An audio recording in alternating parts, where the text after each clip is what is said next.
Hi and welcome to a Somatic Movement Practice with YogaRos, and this is part 2 of Arch and Flatten.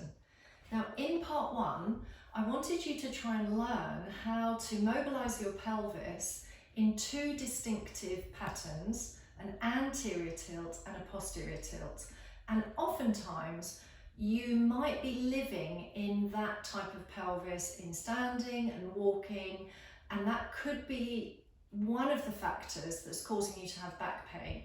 When our pelvis is not neutral, we are in a suboptimal pelvic position for all other movement.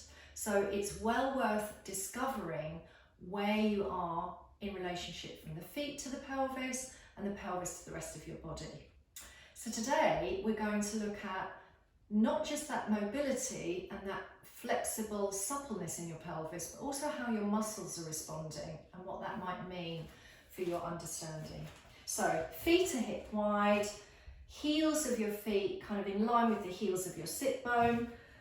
Lay down on your mat comfortably. Let the chest be open and relaxed. Let the back of the skull meet the earth. And usually it's really advisable to spend even 10 or 15 minutes in constructive rest pose before you start a somatic movement, and to kind of check in. When the body meets the earth, is your back already very flat? Is your back already in a mild arch? Kind of where is the pelvis sitting and landing when you lay down in semi-supine? So, understanding those observations, let's return to arch and flatten. Remember, you can feel all 4 corners of your feet, and you are feeling those thigh muscles just soften and relaxing in the frontal hip joints. Finding some soft, easy breathing as you inhale, coming into your arch, and you might want to notice the lengthening between the breastbone and the pubis, and how your back muscles shorten and contract in the arch.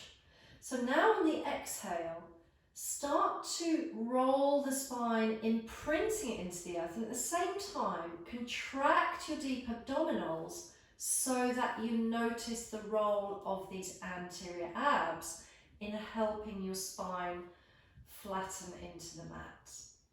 So essentially, as you breathe in and arch, your back muscles contract, and as you breathe out and flatten, your front muscles contract and tone.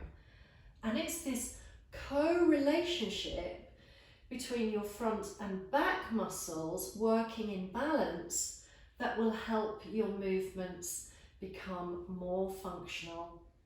And it will help you to release tension from the front and or from your back body.